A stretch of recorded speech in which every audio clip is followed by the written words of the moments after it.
അയ്യായിരം വർഷങ്ങൾക്ക് മുമ്പ് വെങ്കലയുഗത്തിൽ ഭാരതീയ മണ്ണിൽ വിസ്മയം തീർത്ത ഒരു നാഗരികത.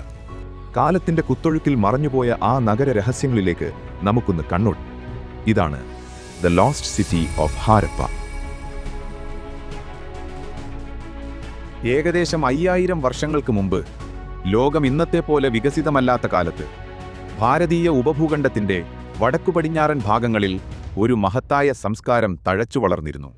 മെസപ്പൊട്ടേമിയയും പുരാതന ഈജിപ്തും നാഗരികതയുടെ നെറുകയിൽ നിൽക്കുമ്പോൾ, അവരോട് കിടപിടിക്കുന്ന നഗരാസൂത്രണവുമായാണ് ഹാരപ്പൻ സംസ്കാരം അഥവാ സിന്ധു നദീതട നാഗരികത ചരിത്രത്തിൽ ഇടം പിടിച്ചത്.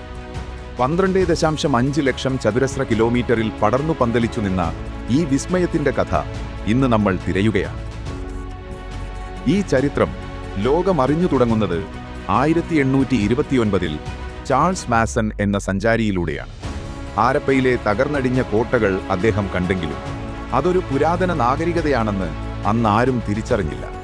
പിന്നീട് 1856-ൽ ലാഹോർ കറാച്ചി റെയിൽവേ നിർമ്മാണവേളയിൽ എഞ്ചിനീയർമാർ ഈ പുരാതന നഗരത്തിലെ ചുട്ട ഇഷ്ടികകൾ റെയിൽവേ ട്രാക്കിനായി ഉപയോഗിച്ചു എന്നത് ചരിത്രപരമായ ഒരു വലിയ നഷ്ടമായി ഇന്നും ശേഷിക്കുന്നു. 1921-ൽ ദയാറാം സാഹ്നി ഹാരപ്പയിൽ നടത്തിയ പര്യവേഷണമാണ് ഈ നിഗൂഢതകൾക്ക് അന്ത്യം കുറിച്ചത്. തൊട്ടടുത്ത വർഷം R.D. ബാനർജി മോഹൻജദാരോ കണ്ടെത്തി. സർ ജോൺ മാർഷൽ എന്ന പുരാവസ്തു ഗവേഷകൻ 1924-ൽ ലോകത്തിനു മുന്നിൽ ഈ കണ്ടെത്തൽ പ്രഖ്യാപിച്ചതോടെ ഇന്ത്യൻ ചരിത്രം 2000 വർഷങ്ങൾ കൂടി പിന്നോട്ടു പോയി. നഗരങ്ങളുടെ വിസ്മയം. ഹാരപ്പ. രവി നദിയുടെ തീരത്തുള്ള ഹാരപ്പയിലായിരുന്നു ആദ്യ പര്യവേഷണം നടന്നത്. ഇവിടുത്തെ ഉയർത്തപ്പെട്ട കോട്ടകളും 6 വലിയ ധാന്യപ്പുരകളും അക്കാലത്തെ മികച്ച ഭരണ സംവിധാനത്തിന്റെ തെളിവുകളാണ്. തൊഴിലാളികൾക്കായി നിർമ്മിച്ച പാർപ്പിടങ്ങളും ഇവിടുത്തെ പ്രത്യേകതയായിരുന്നു. മോഹൻജൊദാരോ. സിന്ധു ഭാഷയിൽ മരിച്ചവരുടെ കുന്ന് എന്നറിയപ്പെടുന്ന ഈ നഗരം അതിന്റെ മഹാസ്നാനഘട്ടം അഥവാ ദ ഗ്രേറ്റ് ബാത്ത് കൊണ്ടാണ് പ്രശസ്തമായത്. ചുട്ട ഇഷ്ടികകളും ബിറ്റുമനും ഉപയോഗിച്ച് വാട്ടർ പ്രൂഫ് ചെയ്ത ഈ കുളം മതപരമായ ചടങ്ങുകൾക്കായി ഉപയോഗിച്ചിരുന്നതാവാം.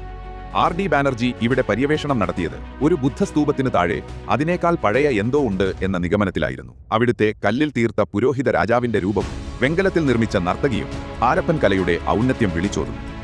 ലോഥൽ. ഗുജറാത്തിലെ ലോഥലിലേക്കെത്തിയാൽ നമ്മൾ കാണുന്നത് ലോകത്തിലെ തന്നെ ആദ്യത്തെ കൃത്രിമ കപ്പൽ തുറമുഖമാണ്. 215 മീറ്റർ നീളമുള്ള ഈ തുറമുഖം സബർമതി നദി വഴി കടലുമായി ബന്ധപ്പെട്ടിരുന്നു. മെസപ്പൊട്ടേമിയയുമായുള്ള വ്യാപാരബന്ധം സ്ഥിരീകരിക്കാനാണ് S.R. റാവു ഇവിടെ സർവേ നടത്തിയത്. ഇവിടുത്തെ മുത്തുകൾ നിർമ്മിക്കുന്ന ഫാക്ടറി അക്കാലത്തെ പ്രധാന കയറ്റുമതി കേന്ദ്രമായിരുന്നു. ധോളാവീര. കച്ച് മേഖലയിലെ ധോളാവീര ജലസംരക്ഷണത്തിന്റെ കാര്യത്തിൽ ഇന്നും ഒരു അത്ഭുതമാണ്. മഴവെള്ളം ശേഖരിക്കാനായി നിർമ്മിച്ച 16 വലിയ ജലസംഭരണികളും കല്ലിൽ കുത്തിയ 10 വലിയ അക്ഷരങ്ങളുള്ള സൈൻ ബോർഡും ഇവിടുത്തെ പ്രത്യേകതകളാണ്. ഈ നഗരത്തിന്റെ വമ്പിച്ച മതിൽക്കെട്ടുകളും ജല മാനേജ്മെന്റും പഠിക്കാനാണ് J.P. ജോഷിയും R.S. ബിഷ്ടും ഇവിടെ പര്യവേഷണം നടത്തിയത്.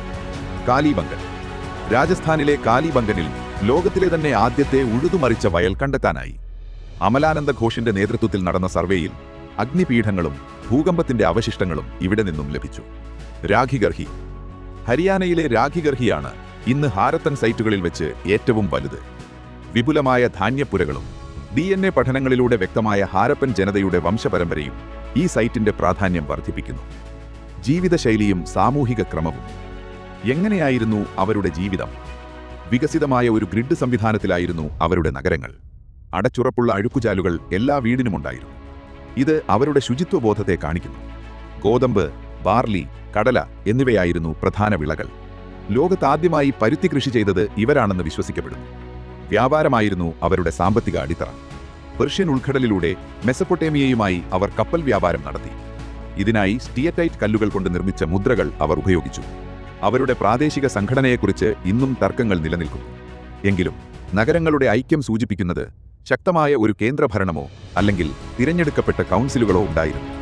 മാതൃദൈവത്തെയും പശുപതി രൂപത്തെയും പ്രകൃതിയെയും അവർ ആരാധിച്ചു. എന്നാൽ അവരുടെ ലിപി ഇന്നും നമുക്ക് വായിച്ചെടുക്കാൻ കഴിഞ്ഞിട്ടില്ല. പ്രതാപത്തിന്റെ അന്ത്യം. BCE 1900-ഓടുകൂടി ഈ മഹത്തായ സംസ്കാരം ക്ഷയിക്കാൻ തുടങ്ങി. 400 വർഷത്തോളം നീണ്ടുനിന്ന കടുത്ത വരൾച്ചയും സരസ്വതി നദിയുടെ തിരോധാനവും സിന്ധു നദിയിലെ വെള്ളപ്പൊക്കവും നഗരങ്ങളെ തകർത്തു. ചിലർ ആര്യൻ അധിനിവേശത്തെക്കുറിച്ച് സംസാരിക്കുമ്പോൾ ആധുനിക പഠനങ്ങൾ കാലാവസ്ഥാ വ്യതിയാനത്തെയാണ് പ്രധാന കാരണമായി ചൂണ്ടിക്കാണിക്കുന്നത്. നഗരങ്ങൾ ഉപേക്ഷിച്ചെങ്കിലും ഹാരപ്പൻ സംസ്കാരം പൂർണ്ണമായും മരിച്ചിട്ടില്ല. അവരുടെ കൃഷിരീതികളും വിശ്വാസങ്ങളും അളവു തൂക്കങ്ങളും ഇന്നും ഭാരതീയ സംസ്കാരത്തിന്റെ ഭാഗമായി തുടരുന്നു.